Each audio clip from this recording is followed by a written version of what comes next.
Free practice number 2 for the Blancpain GT Sports Club, and it was Ferraris that moved to the 4 in free practice 1.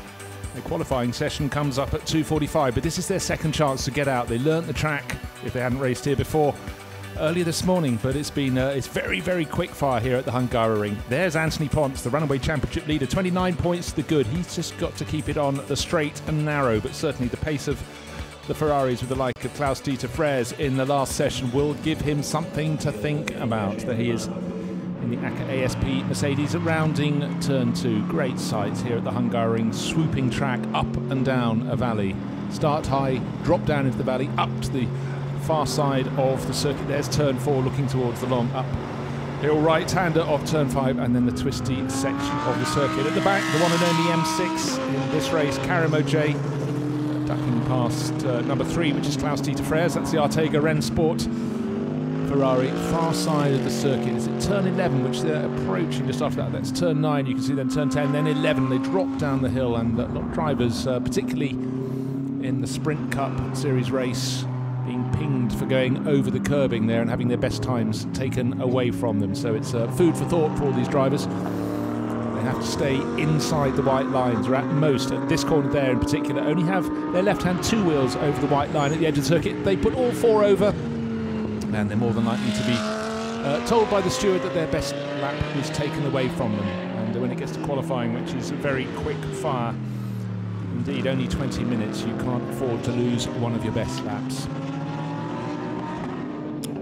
Coach McKenzie in the number 17 Lamborghini with the tiger stripes on it, and right behind the Buisson Gignon BMW M6 with Carimo J going great guns in 2017.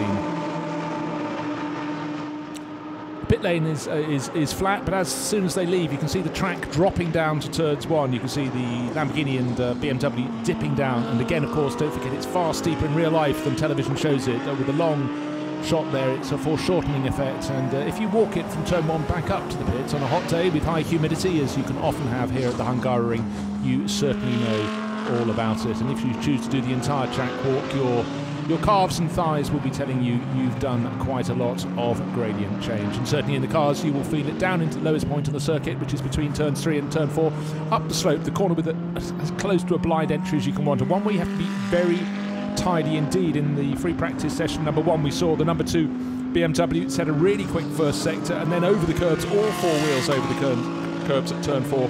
Big scary moment there for Carimo J. Kept it all under control, but it cost him his lap, that is for sure. Turn 6 and 7, very tight chicane, and we have seen drivers cutting their tyres when they cut the corner too much, hit the sharp curbing, so they've been warned to stay as much as they can on the circuit through the chicane. It's tempting to try and ride the curbs, and perhaps in an overtaking manoeuvre you might want to do it, but in qualifying you should be staying well off them. So now this second free practice session, Carimo J worked his way around the Lamborghini Huracan. In fact, the Lamborghini also going past, I think, Patrick Van Glabica, if it was the 488, and he went very well at the end of that first session as the Ferraris came good towards the end.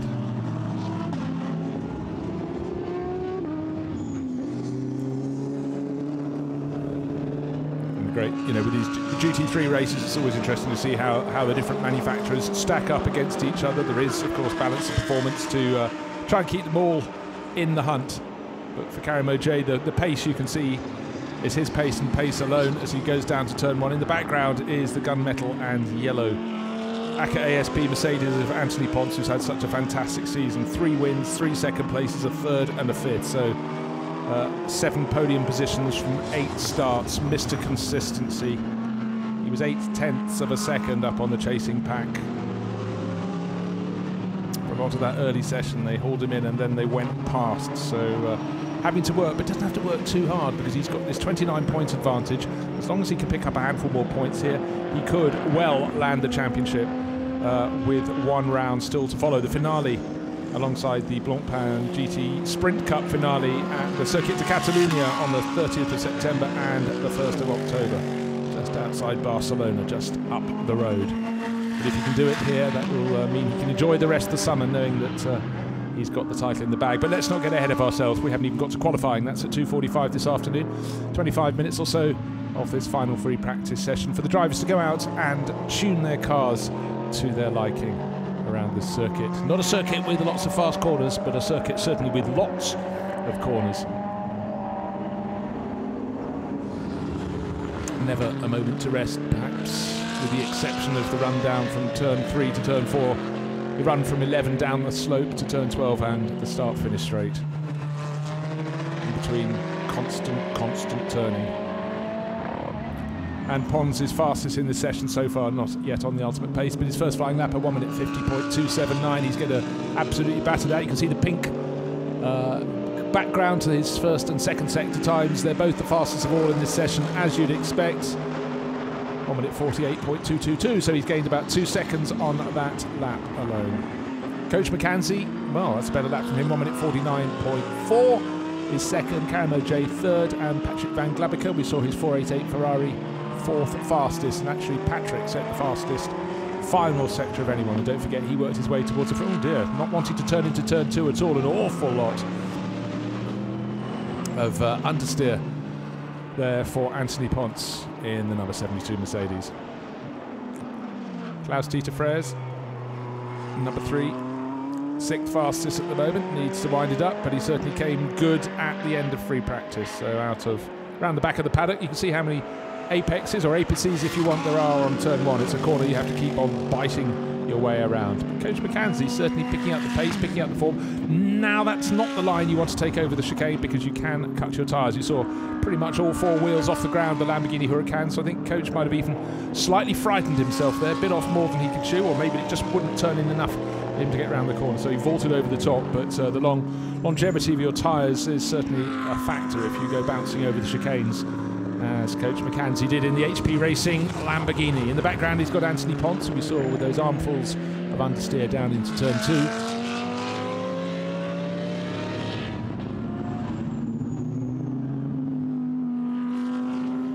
And there is Patrick Van Glabico, so he's just always set the fastest first sector of anyone. We've still got Coach McKenzie's screen times there, because I can tell you they should be pink if they're Patrick and Van Glabica. There he is, fastest first sector, fastest second sector of anyone. There's his graphic.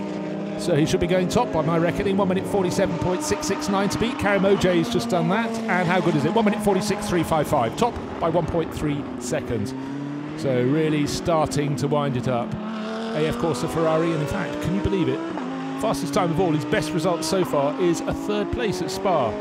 Next best after that, an 8th place. So you can see that Patrick is really got a grip with his 488. First season stepping up from the 458 Italia, and has really shown a great feel for the car. 1.3 seconds faster than the competition, but that's come down only by half a second, because just 0.8 of a second now behind is Klaus-Dieter Frers for Arteca Rennsport. Karamo J improves, but he is 1.3 seconds down in 3rd place overall. Conrad Ulrich, another Ferrari, in 4th. Anthony Ponce down in 5th. But Patrick Van Glabica, he's the man, and he's just set an even better first sector. He looks like he's got some traffic up ahead of him through turns 6 and 7. Sensibly, it's Coach McKenzie up ahead of him, but sensibly stayed off the curbs there at the chicane. This is free practice. Don't need to take a risk. Perhaps you want to in qualifying. Just if you think you've got one sweet flyer and you want to vault the chicane, you can. But right now, I think he should be far enough behind Coach McKenzie's Lamborghini as they go through turn 11, down, back into the dip of the valley. It doesn't look steep there, but it is pretty steep when you're taking it. Drive, you can see Patrick working hard in the car to turn into turn 12. Now he gets across to the other side of the circuit to have the widest sweep into turn 13. He should be okay. In fact, is Coach McKenzie going to the pits? No, doesn't matter. He's still far enough ahead of Van Glabica not to interrupt him, because he's got fastest overall in the first sector, fastest overall in the second sector, as he did on the last lap. He's improving now. I tell you what, Klaus-Dieter Frers just beaten his second sector time, but it matters not. Van Glabica should be improving his time. 1 minute 45.925. And as he does that, Klaus-Dieter Frers is fighting back, giving chase in the number 3 Ferrari, but right now it's the 488 that has the top of the time charts. Karamo J improved his lap time, but because the target was lowered by Patrick Van Glabica, he's 1.4 seconds down in 3rd place. It's Van Glabica in his Ferrari, Klaus-Dieter Frers in his Ferrari, then Karamo J in that BMW M6. Looking at a replay, do I feel some curbs are about to be clouted? SID, you can see quite tidy. The car sat very well on exit, but over the exit and beyond, you're supposed to have 2 wheels on the circuit there, so at turn 4 you've got to work on that, and we saw in the first practice session that he exceeded the curbing there. Car number 17 must respect track limits at turn 4, the corner we've just been looking at, but it's Coach McKenzie in the Lamborghini he's been pinged, but I sort of feel number 2 could be added to that timing screen as well for those who have gone out beyond the white lines at the edge of the circuit. So 1 minute 45.925 seconds for Patrick Van Glabberger, more than a second clear. The next best time, Klaus-Dieter Freres, 1 minute 47.003 seconds. And the BMW M6 of Karim Ojay. No improvement on his first sector, some improvement on his second sector. Now coming into turn 13 out of 14 turns in the BMW M6. He's got to gain about 1/3 of a second to move up into second place in this second and final free practice session. Qualifying coming up at 2:45. Can he get into the 1 minute 46s? He won't be going into the 1 minute 45s with this lap, one doesn't think. And he doesn't get into he goes 1 minute 47.7, so 1/3 of the second down on his best, but stays in 3rd place. Big gap, Coach McKenzie comes through. An improvement from him, he goes up to 6th place ahead of Louis-Philippe Sonnen, so he's just under 3 seconds down on the pace. No doubt the crew have told him about staying on the track at turn 4. That warning on the screen, must respect track limits. There we have it up on the graphic as well. Turn 4, very fast left-hand flick and come out of the valley, go up towards the far side in comparison to where the pit building is. I say Coach has been picking up his speed through the course this year for HP Racing. Best results still an 8th place in the opening round, but been flashes of greater speed that haven't led to the results as yet. Not wanting to turn in just so well as he wanted it. But that's his fastest first sector, so it's paying off. He's pushing that a little bit harder. 6 and 7, this is where you saw him get off the track. That's better, only 2 wheels over the curbing on the right hand side, not 4 wheels off the track, so Coach certainly pressing on. Klaus-Dieter Freres is pressing on in 2nd place. He set his fastest first sector of the lap, and with 17 minutes remaining, the fastest driver, Patrick Van Glabberger, sitting in the pits and pulling away from his pits. Look out of my commentary box window, he's spoken to the crew. Maybe they're adjusting tyre pressures or whatever, but he is going back out onto the circuit, so we'll have the full complement.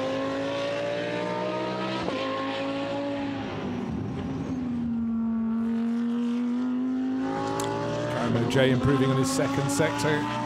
Coach McKenzie has improved on his 1st and his 2nd sectors, but he's got about more than half of a second he's got to find to get ahead of Anthony Pons, the championship leader. So 6th at the moment for Coach McKenzie in the 17 Lamborghini, stays 6th, does improve. Well, he closed down by about 1/4 of a second, so it shows pushing on is worth it, but he's got to push that a little bit harder. He's got 1/3 of a second advantage over Louis-Philippe Sonnen, who's certainly upped his pace from the first practice session this morning, where he clearly was learning his lines, getting in the way a tiny bit of some of the very fastest runners, but I'm sure it's all in friendliness down there. So Louis-Philippe pulling into the pit lane.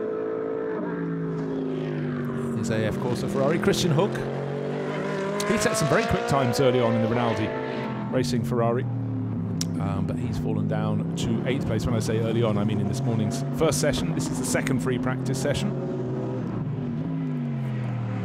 And he looks like he's about to report into the pit lane. No, it's not his best lap, but looks like maybe he's winding up towards one.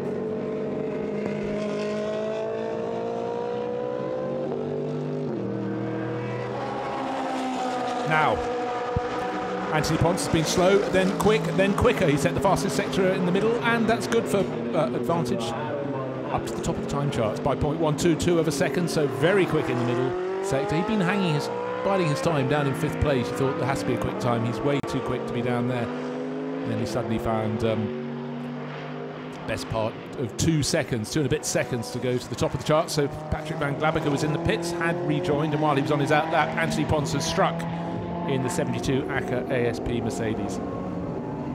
Klaus-Dieter Freres running around in 3rd place. He set his fastest first sector.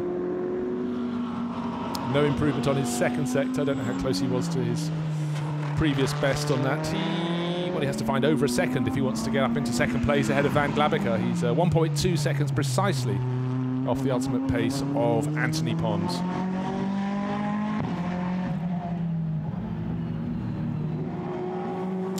So the format of this bronze level driver only championship, the Blancpain GT Sports Club, is 2 30-minute practice sessions where we've done the first, we're halfway through the second, and then we've got the 1 20-minute qualifying session, which is later today, 2:45. Then we have a 25-minute qualifying race and a 40-minute full feature race at the end of it all. So great experience for these drivers. And Anthony Pons, well, he's got so much experience. And he's backed off at the end of the lap, but guess what? He set the fastest first sector of anyone just to lay down yet another mark. Doesn't need to have any heroics. Is he coming to the pits? I think he could well be. But he seems to have speed in abundance. There's Patrick Van Glabbeker, second fastest, back on the track. And just setting his fastest middle sector of all, but he's come back through the valley. He's flipped through turn 12, gone through 13 now, trying to keep it tight so he can swing over to the left-hand side of the circuit to have a nice wide entry for the final corner. The uphill, turn 14, can't see the start-finish straight until about that point. Try not to go too wide on the curbs. Is it going to be a good end of the lap from Van Glabbeker? 1 minute 46.1, so he's 2/10 down on his best, so he's winding it back up to speed. So the top two covered by just over 1/10 of a second. It's Anthony Pons in his Mercedes, Patrick Van Glabbeker in his Ferrari. Coach McKenzie in his number 17 Lamborghini, 6th fastest, 2 seconds off the ultimate pace into the pit lane. Klaus-Dieter Frers, no improvements for him on this lap. Number 3 Ferrari, 3rd overall in this free practice session. And just to give you an example, I mentioned the qualifying race, and that is this evening starting at 6:15. And you get points for the top 6 finishers, 8, 6, 4, 3, 2, 1, but then in the main race, the full 40 minutes rather than the 25-minute qualifying race, it goes 25, 18, 15, 12, 10, 8, 6, 4, 2, 1, first down to 10. So points for the first 6 in the qualifying race, points for the first 10 when it comes to the main race tomorrow. And Louis-Philippe Sonnen, the number 50 Ferrari, 7th fastest at the moment, 3.2 seconds off the pace, the ultimate pace. The ultimate pace looks to be getting quicker because just ahead of him on the track, Patrick Van Glabbeker set the fastest first sector of all, not his best middle sector, so it may not be an improvement, but in each of the sectors, the ante is being upped.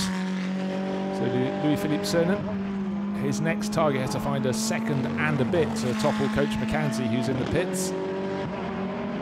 But he's got Oliver Baumann about half a second down in the 68 Mercedes. Haven't seen so much of that in this second session. In fact, it's in the pit lane as I speak.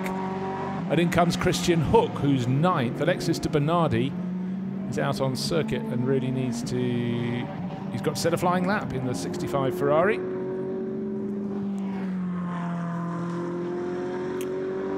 Sitting in 10th place, but with no time to his name. The Kessel Racing Ferrari 458. Louis-Philippe Sonnen, best of 1 minute 48.999 seconds.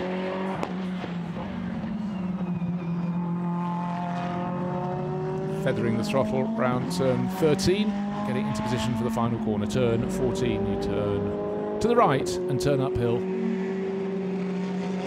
So 10 minutes remaining now. Is this going to be a better lap from Louis? No, it's not really from Sonnen. No improvements in any sector unless they're all marginally.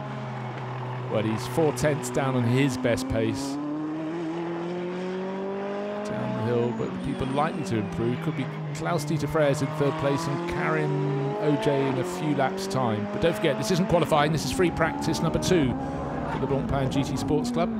Special series organised by and run by the SRO Motorsports Group for promoting sports cars for bronze-only brackets amateur drivers. And of course, for some, this is their ultimate. For others, this is their step up towards the Blancpain, the full Blancpain GT Series as they develop their form and craft in these GT3 cars.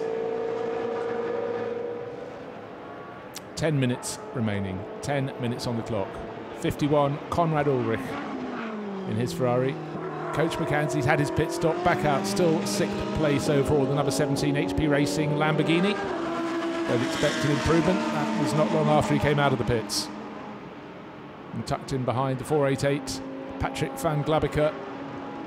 Ferrari, his best at 1 minute 45.9. His lap time 1 minute 45.9. The one in between 1 minute 46.2. So very, very consistent. Anthony Ponce, fastest of all, fastest in the middle sector of anybody. Does he improve the advantage? Yes, he extends it. 1 minute 45.47. He's now nearly half a second clear of Patrick van Glabeke. Clear track as well for the Frenchman. Clear track and absolutely making the most of it. He's Mercedes AMG.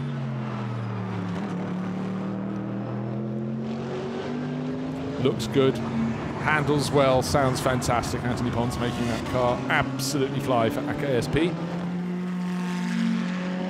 Already picked up a second or so over his best in free practice 1. There's how you should take turn 4. Maybe slightly clouted the curb on the inside, but didn't go over the curb on the outside of that very, very fast left-hander, and then seems to have had a very tidy run through turn 5, the uphill long right-hander. Turn 6 and 7, let's have a look how he rides the chicane. Tidy at 6, very tidy at 7. Not too much over the curbs. Use them a bit, not too much.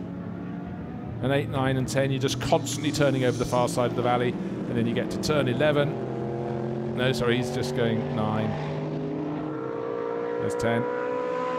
And there's 11. Not how much over the curb. This is where the stewards will be watching. Just enough. Kept his right-hand wheels inside the white line of the track.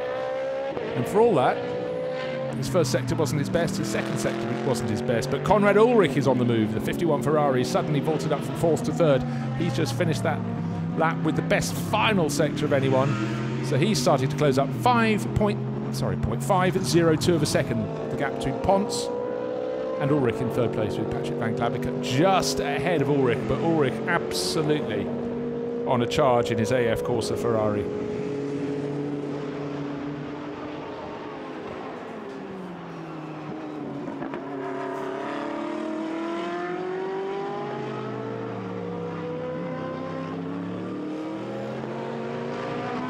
Alexis de Bernardi has now got a time on the board. He's 4.1 seconds down on the ultimate pace, but he's starting to get going. He was a bit delayed in this session. 51 really pushing on. Konrad Ulrich, yeah, you can see how the tail end of the car is really, he's really making it work. Getting the front to bite and then really just containing the power with the rear of the car. Applying as much throttle as he dares, and it's starting to work for him. He's had his fastest first sector, his fastest second sector just being clocked up as he goes out of turn 11. And you start the run down the hill to turn 12. A little bit of curb on the inside, that's all right, but you've got to get across the far side of the track to give yourself the widest line through this sort of two-part turn 13.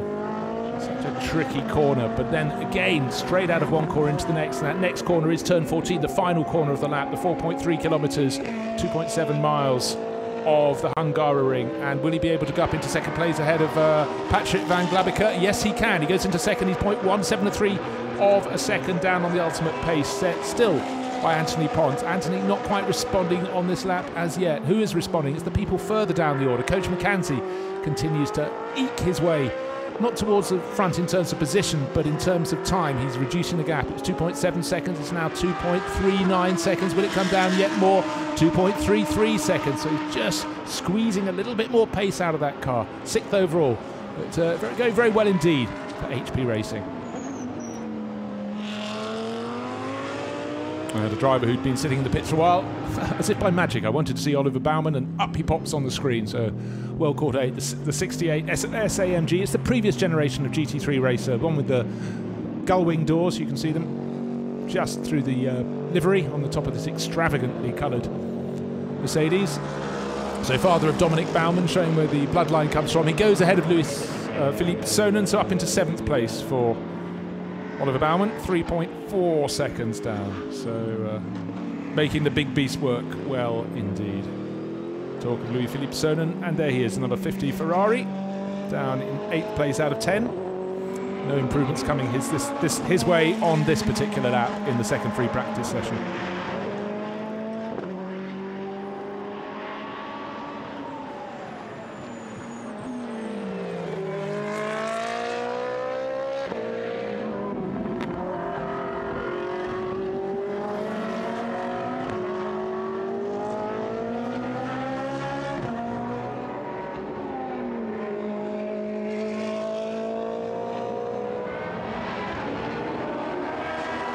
So, Just under 5 minutes remaining. It's still Anthony Ponce at the top. Conrad Ulrich, Patrick Van Glabiker, Klaus-Dieter Freres. Karamoje's been quiet for a while. He's 5th fastest, and he has just set his fastest first time sector time of all. 1.6 seconds down. His bugbear corner has been turn number 4. He's been running over the curbs there a couple of times. A bit more than he would like, because it's a pretty hairy, scary corner. Probably the one that concentrates the driver's mind at the Hungaroring more than anyone else. A lot of oversteer there. Is he reporting back to the pits? No. Out of turn 13. Picking his line through turn 14, but how was his middle sector? Not his best. You'd have to say his entry to turn 13 wasn't enough for an improvement. He's 2/10 down on his ultimate, but he's still sitting 1.6 seconds off the pace, and certainly the handling of that M6 didn't look too handy through the penultimate corner, which could make life a little difficult for him. Louis-Philippe Sonnen going up the inside of Klaus-Dieter Freres. Klaus-Dieter the faster 2 drivers, but he's just set a good lap, and he's quite happy to let the white and green Ferrari that's bringing up the tail of the field in 10th place at the moment. No improvements for him around this lap, but I think for Louis-Philippe, it's all the Belgian racer. It's all about gaining experience at the Hungaroring. Such a tricky circuit. 2 drivers being warned for exceeding track limits at, yes, turn 11, the one that they all seem to get caught on. Karamoje in the BMW M6 and 72. That'll be the fastest driver. Well, I was going to say on the circuit, but he's in the pits. That's Anthony Ponce, who's setting the pace. 1 minute 45.470 seconds. Conrad Ulrich, just 0.173 of a second down. The driver we're looking at now, Christian Hook, 6th fastest, just set his fastest lap, 1 minute 47.2, so he's 1 3/4 seconds down on the ultimate pace. Is he improving on this lap? He could well do. Better first sector, not such a good middle sector, not such a good final sector, but within a 10th of his previous lap. So good consistency there from Christian Hook for Rinaldi Racing. Alexis de Bernardi, in black, blue and yellow Ferrari, has just also improved. He's gone up from 9th place to 8th place. His next target, but he's got to find an entire second, would be Coach McKenzie. But Alexis lost a bit of track time, and he's come out relatively late in this session and is picking his way forward. He's done half the lap. A lot of the drivers have done 12 laps. He has only done 6. Checkered flag will be coming out probably at the end of his, not the next lap, the one after for him. But a further improvement for de Bernardi on. He gained another 6/10 of a second on that lap, so he's closing in now on Coach McKenzie. He's 8th. McKenzie in the bright green and black Lamborghini from HB Racing is 7th fastest.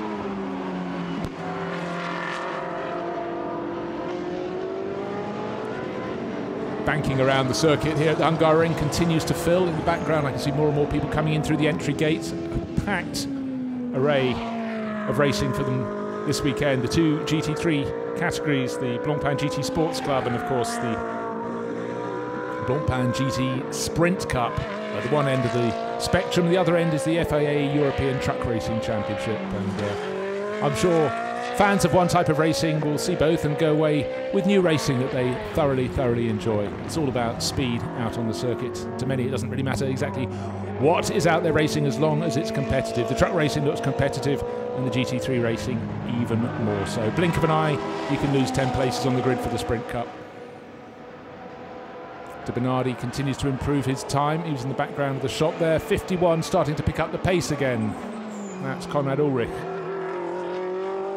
We saw great consistency from Patrick Van Glabiker, who's now down in 3rd place, but Conrad Ulrich hasn't done the consistent number of really quick laps, but he's done 2 in a row that are pretty close to each other. But Van Glabiker did 3 that were covered by about 2/10 of a second, which is pretty good. Here's Alexis de Bernardi.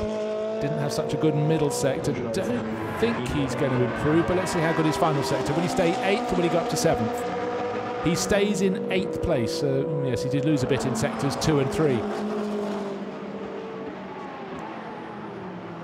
So Karamoje saving his tyres now. No point putting fresh stuff on because qualifying is coming up at 2:45. It's just after 12:30, so a little bit of time for them to consider their options, how they're going to get the cars set up for qualifying.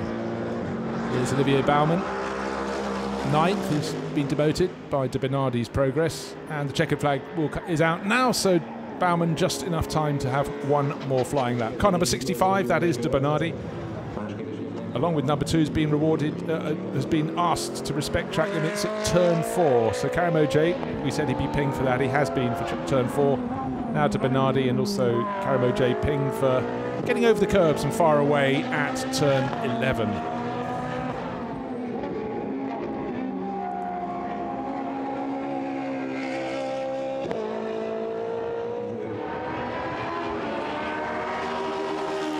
Late charge from Konrad Ulrich. No improvement for him. All about drivers getting their feel at the end of the session. Christian Hook takes the checkered flag in 6th place overall. Worth pointing out, Klaus-Dieter Freres improved his time last time around, but that keeps him in 4th place. It's behind 2 other Ferraris, Konrad Ulrich in 2nd, Patrick Van Glabacker in 3rd, but Anthony Pons leading the way in that 72 Mercedes that's sitting finished for the session in the pit lane. Last few cars coming around. Here's Alexis de Bernardi. He was 10th, he was 9th, he is now 8th. No improvement, but another consistent lap, a third of the second down on his best. So he stays in 8th, but he picked up the pace, and eventually, well, in fact, on the final lap, we suddenly had an improvement from Karimo J. Just hooked it together better through all 3 sectors. Not his best sector time in any of the 3 sectors, but moved up to, well, he stayed in 5th place, 1.5 seconds down. He won't be pleased with that because he was showing good pace early on, but Anthony Pons and now Konrad Ulrich are quite some way clear. Oliver Baumann, well, he improves on the final lap. He demotes Alexis de Bernardi. 2.7 seconds down on the pace, but going better and better as the session came towards a conclusion. And I think only Klaus-Dieter Freres to come back round. So it was Anthony Pons leading the way in his ACA ASP Mercedes. 0.173 of a second clear of Konrad Ulrich's Ferrari, and then 2 more Ferraris behind, Patrick Van Glabacker and Klaus-Dieter Freres. Maybe with a few handling problems. Karimo J certainly troubles at turn 4. 1.5 seconds down. Christian Hook, good form, just moving ahead of Coach McKenzie. Oliver Baumann towards the end, picking up the speed. Alexis de Bernardi late out, but he got some good laps in. And Louis-Philippe Sonnen, 10th, bringing up the rear. But Anthony Pons, championship leader, fastest on the timesheets, going into qualifying this afternoon at 2:45. So a packed day here at the Hungaroring. And for me, Bruce Jones, that will wrap it up before the lunch break. Track conditions perfect, the crowds are filling, we've got plenty of action, so don't go away. Enjoy what we have to offer from the Hungaroring with the Blancpain Series.